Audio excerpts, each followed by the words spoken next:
Hello दोस्तों। कैसे हैं आप सब। उम्मीद करते हैं आप सब बहुत ही अच्छे होंगे। तो मेरा नाम है हर्ष और स्वागत करता हूं आपके अपनी यूट्यूब चैनल मेंस बाबा के ऊपर में। तो साथियों, आज हम लोग किस न्यूज़ के ऊपर में चर्चा करने जा रहे हैं। आज हम लोग चर्चा करने जा रहे हैं नेशनल ग्रीन हाइड्रोजन मिशन के ऊपर में। केंद्र ने हाल ही में 20,000 करोड़ का एक तरह का फंडिंग किया है किसके अंदर में, नेशनल ग्रीन हाइड्रोजन मिशन के अंदर में। तो क्या है नेशनल ग्रीन हाइड्रोजन मिशन, इसकी चर्चा हम लोग इस वीडियो के अंदर में करने जा रहे हैं। तो मैं चाहता हूं एक बार आप प्लीज वीडियो को लाइक, चैनल को सब्सक्राइब और शेयर कर दें अपने सारे दोस्तों के साथ। फिर वह चाहे तैयारी कर रहे हो यूपीएससी की, या फिर स्टेट पीसीएस, या फिर एसएससी, बैंकिंग, रेलवे इत्यादि किसी भी एग्जाम की, जहां पे करंट अफेयर वगैरह आता है तो उनका स्वागत है। तो जीएस पेपर 3 से इंपॉर्टेंट रहेगा इंफ्रास्ट्रक्चर एंड एनर्जी। तो आप देख सकते हो द इंडियन एक्सप्रेस के अंदर में भी कवर किया गया था न्यूज को कि यूनियन कैबिनेट ने अप्रूव किया है ग्रीन हाइड्रोजन मिशन को। तो 6 जनवरी की न्यूज है साथियों, आज मैं इसे कवर अप कर रहा हूं। तो यूनियन कैबिनेट के जो अध्यक्षता है वो कौन है साथियों, वो है आपके प्रधानमंत्री। उन्होंने अप्रूव कर दिया है 19,744 करोड़, यानी अप्रोक्सीमेटली 20,000 करोड़ आप लेके चलो, की फंडिंग को यहाँ पे क्या कर दिया है, अप्रूवल दे दिया है। किसमें, किसके अंदर, नेशनल ग्रीन हाइड्रोजन मिशन के अंदर में। अब ये नेशनल ग्रीन हाइड्रोजन मिशन जो है, नेशनल हाइड्रोजन मिशन का ही पार्ट है। यानी भारत सरकार द्वारा नेशनल हाइड्रोजन मिशन जो चलाया जा रहा है उसका ही क्या पार्ट है, नेशनल ग्रीन हाइड्रोजन मिशन। ठीक है। तो ये नेशनल ग्रीन हाइड्रोजन मिशन के बारे में अनाउंस कब किया गया, ये अनाउंस तब किया गया जब यूनियन बजट पेश किया जा रहा था फाइनेंशियल मिनिस्टर के द्वारा, यानी निर्मला सीतारमन जी के द्वारा 21-22 के अंदर में। उस समय नेशनल ग्रीन हाइड्रोजन मिशन की चर्चा रखी गई थी। ठीक है। तो प्रधानमंत्री ने भी इसकी चर्चा की थी आपका, जब 75 हम लोग इंडिपेंडेंस डे मना रहे थे, यानी आज़ादी का अमृत महोत्सव मना रहे थे, तो वहां पे भी दिल्ली के अंदर में जो हमारे प्रधानमंत्री है उनके द्वारा भी अनाउंस किया गया था कि नेशनल हाइड्रोजन मिशन की चर्चा की गई थी। देखिए, सबसे पहले ये समझने का कोशिश कीजिए कि भारत लगातार जो है नेशनल ग्रीन हाइड्रोजन मिशन या नेशनल हाइड्रोजन मिशन को क्यों प्रमोट कर रहा है। अभी क्या करते हैं हम लोग तेल के लिए निर्भर करते हैं दूसरे कंट्री के ऊपर में। ठीक है। और याद रखिएगा कि उस समय जब युद्ध खत्म हुआ, जब सारी कंट्रियां ग्रो करना शुरू की, वेदर आपका कोई भी कंट्री हो जाए, अगर वो ग्रो करना जब शुरू की, तो उसमें जो ईंधन का राजा था वो एक तरह का मालिक था। ठीक है। क्योंकि आपको पता है हर एक चीज फ्यूल से चलता है, और फ्यूल एक बहुत ही चीज क्या है, मेन पार्ट है। क्योंकि आपको पता है कि किसी भी कंट्री में महंगाई भी कौन तय करता है, फूड और फ्यूल। ठीक है। तो फ्यूल का राजा मतलब देश दुनिया का राजा। इसी को देखते हुए भारत जो है देख रहा है कि अब वक्त है क्लाइमेट चेंज का। ठीक है। क्लाइमेट चेंज जो लगातार वातावरण के अंदर में हमको विभिन्न विभिन्न प्रकार के समस्याएं देखने को मिल रही है, उसको भारत लगातार प्रयास में लगा है टैकल करने में।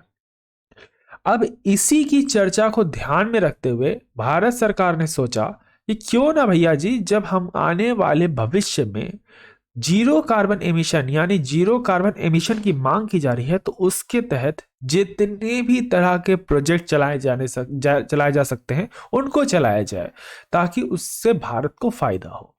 अब ये जो आपका ग्रीन हाइड्रोजन फ्यूल है, इसमें भी ये चर्चा, देखिए ग्रीन हाइड्रोजन फ्यूल ऐसा नहीं है कि नया टॉपिक है, मैंने बहुत पहले, आज से 6 महीने पहले भी ये टॉपिक कराया है कि ग्रीन हाइड्रोजन फ्यूल जो है वो आने वाला भविष्य के अंदर में मांग है। ठीक है। उसी मांग को देखते हुए भारत सरकार लगातार प्रयास कर रही है कि हम क्यों ना आने वाले टाइम में एक तरह का ग्लोबल हब बन जाए जो सबसे ज्यादा एक्सपोर्ट करे ग्रीन हाइड्रोजन को। समझ में आया।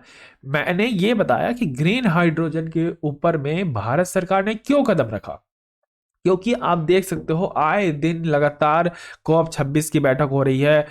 उसके बाद आपका बहुत तरह की चीजें हो रही हैं, क्लाइमेट चेंज के ऊपर में मीटिंग हो रही है, ग्लासगो मीटिंग हो रही है। उन सब का एम क्या है कि अब कैसे कार्बन को धीरे धीरे, कार्बन का जो उत्सर्जन है दुनिया के अंदर में, उसको कम करें। आशा कर रहा हूं चीजें क्लियर हो रही होगी, अगर हो रही है तो वीडियो को लाइक कीजिएगा।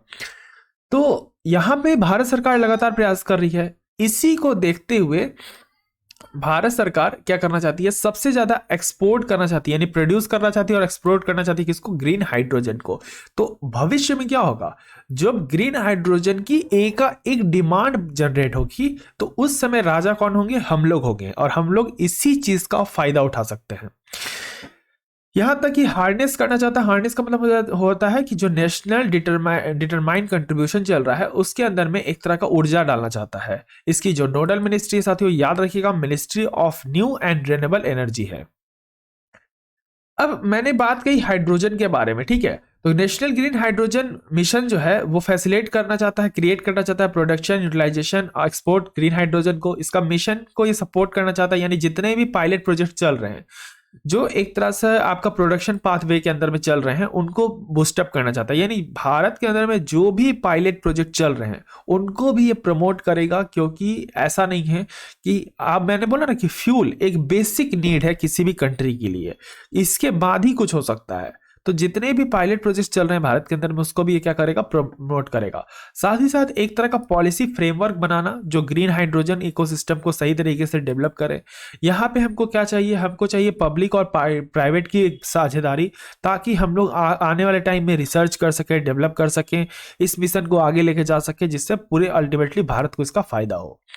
अब ये सब जानने से पहले आप ये जानो कि मैं जब लगातार चर्चा कर रहा हूं ग्रीन हाइड्रोजन की, तो सबसे पहले आप ये जानो कि हाइड्रोजन होता क्या है। ठीक है, देखिए हाइड्रोजन कुछ नहीं, एक तरह का केमिकल एलिमेंट है जिसको हम लोग H से दर्शाते हैं। ठीक है, और ये पीरियोडिक टेबल पे 1 नंबर पे आता है, और इसके अंदर जो आपका ये बोल सकते हैं इसका एटॉमिक नंबर 1 है, और ये सबसे लाइटेस्ट एलिमेंट है। लाइटेस्ट एलिमेंट का मतलब सबसे हल्का। ओके, साथ ही साथ सबसे ज्यादा अगर दुनिया में कोई केमिकल पाया जाता है तो वो क्या है, हाइड्रोजन है। हाइड्रोजन सबसे ज्यादा मात्रा में अवेलेबल है।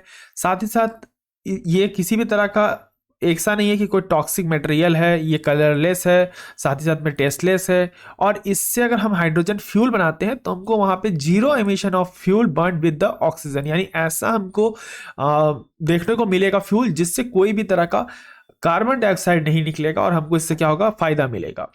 अब आप ध्यान से समझो कि हाइड्रोजन बनता कैसे है। देखिए हाइड्रोजन मौजूद होता है वाटर में, ठीक है, H2O आपको पता है, बचपन से हम लोग पढ़ते हैं ये फॉर्मूला, यानी हाइड्रोजन की 2 मात्रा और 1 मात्रा ऑक्सीजन की। तो जब हम इलेक्ट्रोलाइसिस का प्रोसेस का इस्तेमाल करते हैं साइंस के अंदर में, तो हाइड्रोजन की जो 2 मात्रा है ये आपकी अलग हो जाती है, और एक तरफ हाइड्रोजन आ जाता है और एक तरफ ऑक्सीजन। लेकिन जब हम लोग हाइड्रोजन बनाते हैं तो उसमें क्या होता है, ये बनाने के प्रोसेस में भी तो आपने कोई एनर्जी का इस्तेमाल किया होगा ना। ऐसा तो नहीं होगा कि पानी में आपने इलेक्ट्रोलाइसिस बना दिया ऐसे डायरेक्ट, बनाने में भी कोई ऊर्जा का इस्तेमाल किया होगा।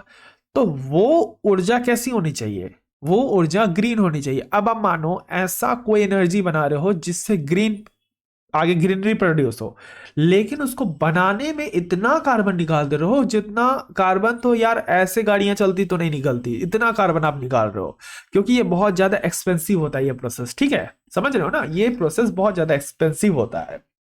अब इसी चीज को ध्यान में रखते हुए भारत सरकार ने कहा कि अरे भैया जी, जब यही काम हमको करना है तो हम क्यों ना इसे ऐसा बनाएं जो ग्रीन से हो, यानी रिन्यूएबल एनर्जी का जब हम इस्तेमाल करके हाइड्रोजन बनाते हैं तभी हम उसको क्या कहते हैं साथियों, ग्रीन हाइड्रोजन कहते हैं। यानी नवीकरणीय ऊर्जा का जब इस्तेमाल करके हम हाइड्रोजन बनाते हैं तभी उसको हम क्या कहेंगे, ग्रीन हाइड्रोजन कहेंगे।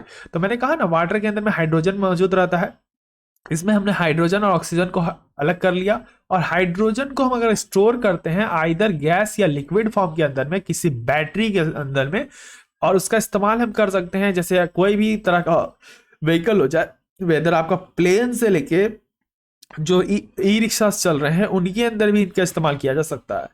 तो भैया जी ये एवरग्रीन है, तो आप ऐसी ऊर्जा बना रहे हैं जो नवीकरणीय ऊर्जा से बनी है, और जो चलेगी भी तो क्या करेगी, कोई भी तरह का कार्बन नहीं निकालेगी, तभी उसको हम जाके पूरा ग्रीन बोल सकते हैं। ठीक है, यानी कार्बन का एलिमेंट कहीं भी उस चेन के अंदर में शामिल नहीं होना चाहिए। Are you getting? तो ग्रीन हाइड्रोजन जो प्रोडक्ट है वो तभी कहलाएगा जब ग्रीनरी यानी रिन्यूएबल एनर्जी से बनता है। क्या बातें समझ में आ रही है? देखो मैं क्या कह रहा हूं, मैं कह रहा हूं कि भारत सरकार एक तरह का यहां पे फर्स्ट स्टेप रखना चाहती है हाइड्रोजन गेम के अंदर में। जो आने वाले भविष्य में हाइड्रोजन की मांग है उसमें गेम चेंजिंग करना चाहती है भारत सरकार। ठीक है, अब उस गेम चेंजिंग करेगी कैसे? जब हाइड्रोजन के ऊपर में पायलट प्रोजेक्ट चलाएगी। अब उसी में जब हम ग्रीन हाइड्रोजन की मांग करते हैं, तब ग्रीन हाइड्रोजन हम कब बोलेंगे? जब उसमें बनने के दौरान में उस चेन, जो प्रोडक्शन से लेके डिस्ट्रीब्यूशन का चेन होता है किसी भी मार्केटिंग सिस्टम के अंदर में, उसमें हम कभी भी कहीं पे भी किसी भी स्टेप पर कार्बन का इस्तेमाल नहीं करते हैं, तब जाके वो ग्रीन एनर्जी कहलाएगा, वो ग्रीन हाइड्रोजन कहलाएगा। यानी रिन्यूएबल एनर्जी से ही हमको रिन्यूएबल एनर्जी बनाना है, तभी जाके हम क्या कर सकते हैं, ये ग्रीन हाइड्रोजन है। ठीक है, तो ग्रीन हाइड्रोजन हो, और हाइड्रोजन बहुत तरीके से बन सकता है। ठीक है, याद रखिएगा, हाइड्रोजन जो है बहुत तरीके से बन सकता है। पहला, ब्राउन हाइड्रोजन, जब हम कोल का इस्तेमाल करते हैं और इससे कार्बन डाइऑक्साइड निकलता है हवा के अंदर में, तब हम कहते हैं ब्राउन हाइड्रोजन। यानी हम हाइड्रोजन तो बना रहे हैं लेकिन कोल की सहायता से, तब हम इसको किस तरह का हाइड्रोजन बोलेंगे? Brown hydrogen. जब हम हाइड्रोजन बनाते हैं नेचुरल गैस की सहायता से, लेकिन जब हम उसको जलाते हैं तो अगर उससे मीथेन निकलता है और कार्बन डाइऑक्साइड निकलता है एयर के अंदर में, तो हम उसको ग्रे हाइड्रोजन बोलते हैं। जब हम नेचुरल गैस की सहायता से हाइड्रोजन बनाते हैं और जो कार्बन निकल रहा है किसी भी इन्वायरमेंट के अंदर में, उसको carbon capture utilization and storage, ये मैंने पढ़ा रखा है, इसके सहायता से जब हम हाइड्रोजन बनाते हैं तब उसे हम ब्लू हाइड्रोजन कहते हैं। और जब हम रिन्यूएबल सोर्स से हाइड्रोजन बनाते हैं तब हम उसे ग्रीन हाइड्रोजन कहते हैं। क्या बातें क्लियर हो रही हैं? मैं क्या फिर से रिपीट कर दूं? देखिए, ब्राउन हाइड्रोजन कब कहेंगे? डिफरेंस समझिए, डिफरेंस जब तक नहीं समझोगे तब तक एग्जाम में नहीं लिख पाओगे। डिफरेंस समझने का कोशिश कीजिए। ब्राउन हाइड्रोजन हम कब बोलते हैं? जब हम हाइड्रोजन बना रहे हैं कोल की सहायता से और हवा में क्या निकल रहा है? Carbon dioxide. मैं एक बार इसे पहले क्लियर कर देता हूं ताकि आपको चीजें और बेहतर दिखे। देखिए, हाइड्रोजन जब हम बनाते हैं कोल की सहायता से और उससे कार्बन निकलता है भैया जी हवा के अंदर में, तब उससे हम ब्राउन हाइड्रोजन कहते हैं। जब हम नेचुरल गैस की सहायता से बनाते हैं और जब उसे जलाते हैं तो उससे क्या निकलता है? उससे मीथेन निकलता है और कार्बन डाइऑक्साइड किसके अंदर में? हवा के अंदर में, तब उससे हम ग्रीन हाइड्रोजन कहते हैं। जब हाइड्रोजन हम बना रहे हैं नेचुरल गैस की सहायता से, लेकिन लेकिन लेकिन जो कार्बन हवा में उठ रहा है ना भैया जी, उसको आप किसी प्रोसेस से कैप्चर कर लेते हो, किसी प्रोसेस से कैप्चर कर लेते हो, स्टोर कर लेते हो, तब वो ब्लू हाइड्रोजन कहलाता है। अब जिनको नहीं पता कार्बन मार्केट के बारे में, कार्बन कैप्चर यूटिलाइजेशन के बारे में, वो जाके आई बटन के पास वीडियो मिल जाएगी, देख सकते हैं। तब ये समझेंगे कि ब्लू हाइड्रोजन क्या होता है। अगर इन छोटी सी चीजों में आपको समझ में आ रहा है कि भैया जी कार्बन कैप्चर यूटिलाइजेशन करेंगे कैसे। ठीक है, ओके। दूसरी बात, ग्रीन हाइड्रोजन, जब हम रिन्यूएबल एनर्जी से, नवीकरणीय ऊर्जा, कौन कौन सी? विंड या सोलर, ऐसी चीजों से हाइड्रोजन को जब जन्म पैदा करते हैं तब हम क्या कहते हैं? तब हम कहते हैं इसे ग्रीन हाइड्रोजन। आशा करता हूं चीजें क्लियर हो रही होगी। अब इसका एडवांटेज क्या है ग्रीन हाइड्रोजन का? देखिए, एक्सपोर्ट अपॉर्चुनिटीज लेना, अभी आने वाले वक्त में हो सकता है हाइड्रोजन की डिमांड बढ़ेगी और बढ़ना ही है, लाजमी है बढ़ना है, क्योंकि हम लोग देख रहे हैं भैया जो कार्बन निकाल रहा है उसके ऊपर हम लोग जबरदस्त टैक्स लगा रहे हैं। जो कार्बन को प्रमोट करने वाले प्रोजेक्ट को हम लोग बैन कर रहे हैं। कार्बन एमिशन होने वाली गाड़ियों को हम लोग टाइम कम कर रहे हैं उसका। जो इलेक्ट्रिक गाड़ियां हैं उनके ऊपर में हम लोग ज़्यादा से ज़्यादा बेनिफिट दे रहे हैं। सरकार बहुत ज़्यादा छूट दे रही है, रोड टैक्स का छूट दे रही है जिनके पास ये है ग्रीन व्हीकल्स है। तो यहाँ पे हमको डीकार्बनाइजेशन मिलता है। यहाँ पे जो भी इंडस्ट्रीज है, मोबिलिटी है व्हीकल्स के अंदर में, या फिर नवीकरणीय ऊर्जा के सेक्टर्स के अंदर में, हम अगर डीकार्बनाइजेशन करना चाहते हैं यानी कार्बन की उत्सर्जन को कम करना चाहते हैं, तो उनके जो एनर्जी का साधन है, जिससे फैक्ट्री चल रहा है, जिसका वो साधन है, उसको हमको इस्तेमाल में लेना होगा। हम भारत को सेल्फ रिलायंस बनाना चाहते हैं। फॉसल फ्यूल पता है कि बहुत ज्यादा डिपेंड करते हैं हम लोग। अभी हम लोग तेल मंगा रहे हैं रसिया से, सऊदी अरेबिया से। तो हम अपनी डिपेंडेंसी को क्या करना चाहते हैं? कम करना चाहते हैं। हम चाहते हैं कि भैया, हम भी चाहते हैं कि हम अगर हम अपना ये फ्यूल पे डिपेंडेंसी कम करेंगे फॉसल फ्यूल के ऊपर में, तो कहीं ना कहीं हमारा बेनिफिट होगा, हमको बहुत ज़्यादा पैसा बचेगा, जिससे हम और भी चीज़ों में सेक्टर्स में जाके उसका इस्तेमाल कर सकते हैं। Make in India for India, यानी हम भारत के लिए, भारत में बना रहे हैं और भारतीयों के लिए ही बना रहे हैं, तो ये दोनों फायदा होगा। एक तो हम बेच भी रहे हैं और इस्तेमाल भी कर रहे हैं, ठीक है। क्योंकि अभी क्या होता है ना कि भारत कच्चा तेल मंगाता है, उसको रिफाइन करता है, उसमें कुछ मटेरियल्स ऐड करता है, उसके बाद बेच देता है किसी और कंट्री को। तो ये चीजें से हम क्या करते हैं ना, मीडियोकर वाला काम कर रहे हैं। तो यहाँ मीडियोकर से हम बस जाएंगे और क्या करेंगे, हम अपने से कुछ नया स्टार्ट करेंगे, ठीक है। तो आशा कर रहा हूँ चीजें यहाँ पे आपको क्लियर हो रही होंगी। अब इसी को लेके सिग्निफिकेंस क्या है कि 2030, याद रखिएगा डेट को, 2030 तक नेशनल ग्रीन हाइड्रोजन मिशन के अंदर में हम कैपेसिटी इन्हांस करना चाहते हैं। भारत चाहता है कि 2030 तक 5 मिलियन मैट्रिक टन हर साल क्या बना दे भैया जी, ग्रीन हाइड्रोजन बना दे। साथ ही साथ जो रिन्यूएबल एनर्जी कैपेसिटी है उसके अंदर में हम 125 गीगावाट तक ऐड करें। आपको पता है कि हम लोग अभी भी कोल वाले 70 to 80% अभी भी कंट्री के अंदर में जो डिपेंडेंसी है एनर्जी लाइट्स के अंदर में, या फिर आप कह सकते हो कि एनर्जी के अंदर में, वो क्या है आपका फ्यूल कोल है। उस कोल से भी तो निकल रहा है कार्बन, तो उसको भी कम करना चाहते हैं। अब मान के चलिए ऐसे बिजनेस को भारत सरकार प्रमोट करेगी कि हाँ भैया जी, आप अगर नवीकरणीय ऊर्जा पे काम करते हो, आप करते हो रिन्यूएबल एनर्जी पर, तो हमको उससे क्या मिलेगा, हमको उससे मिलेगा जबरदस्त इन्वेस्टमेंट। वो चाहे भारत के अंदर ही कोई करेगा या करेगा एफडीआई, ठीक है। तो आप देखो कि आपको आंसर भी ऐसे फ्रेम करना, आपको बताना है कि सेक्टर वाइज क्या फायदा होगा। सबका साथ सबका विकास की बात करते हैं, जब हम सबका साथ सबका विकास की बात करते हैं तो आपको आंसर फ्रेमिंग में भी ऐसे ही दिखाना है। आप जब भी आंसर लिखो मेंस की कॉपी में, कोशिश करो कि आपका आंसर ज्यादा से ज्यादा खूबसूरत बने, तभी सिलेक्शन होगा। आप बता, एक एक चीज को आप इतना अच्छा से लिख रहे हो, आप दिखा रहे हो कि उससे लोगों को क्या फायदा है, उससे समाज को क्या फायदा है, उससे इकोनॉमी को क्या फायदा है, उससे कंट्री को क्या फायदा है, उससे अदर कंट्रीज को क्या फायदा है, उससे वर्ल्ड को क्या फायदा है, तो कहीं ना कहीं आपकी कॉपी अलग उभर के सामने आती है, ठीक है। तो ये चीजों को ध्यान में रखिएगा। दूसरी बात एम्प्लॉयमेंट जनरेशन होगा। अब भैया जी इन्वेस्टमेंट से हमको पता है क्या होता है, इन्वेस्टमेंट से होता है प्रोडक्शन, प्रोडक्शन से होता है एम्प्लॉयमेंट, और एम्प्लॉयमेंट से क्या होता है इनकम। इनकम को क्या करूंगा मैं, सेव करूंगा, और सेव करूंगा तो कहां करूंगा भैया जी, बैंक में करूंगा। तो बैंक क्या करेगा, वही पैसा को उठा के देगा दूसरे बिजनेसमैन को, तो फिर क्या होगा, इन्वेस्टमेंट। तो ये बेसिक साइकिल है हमारा किसी इकोनॉमी का, तो इसको बूस्टअप मिलता है, ठीक है। और हम फॉसल फ्यूल पे भी जो डिपेंडेंसी है उसको कम करेंगे। आशा करते हैं ये पूरी चीजें आपको क्लियर हो गई होगी बेहतर तरीके से। मैं इंश्योर कर देता हूं आपको कि पूरे यूट्यूब के ऊपर में कोई भी ऐसे आपको पढ़ा दे तो यार आप मुझे आगे कमेंट बॉक्स में बोलना, उसके वीडियो का लिंक देना। इतना डिटेल में आपको सिर्फ मैंने ये नहीं पढ़ाया ना कि नेशनल ग्रीन हाइड्रोजन मिशन क्या है, मैंने आपको हाइड्रोजन के बारे में बताया, मैंने आपको ग्रीन हाइड्रोजन के बारे में बताया, मैंने आपको टाइप्स ऑफ मतलब टाइप्स ऑफ हाइड्रोजन के बारे में बताया। तो ये सब चीजें ना याद रखना, ये तभी आ सकती है ना जब आप चैनल को सब्सक्राइब करके वीडियो को लाइक करेंगे ना, तभी ये मोटिवेशन मेरी बनी रहेगी आपके प्रति।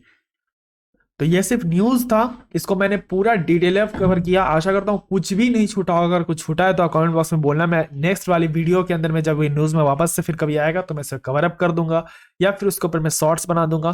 लेकिन आशा करता हूँ यहाँ तक तो चीजें क्लियर हो गई होगी। अगर हो गई है तो एक बार वीडियो को लाइक, चैनल को सब्सक्राइब और शेयर कर दें। बहुत सारी स्पेशल क्लासेस मेरी चलती रहती हैं, तो जाके देख सकते हैं। तब तक के लिए रखिए अपना ध्यान, मुझे दिया गया धन्यवाद। जय हिंद, जय भारत।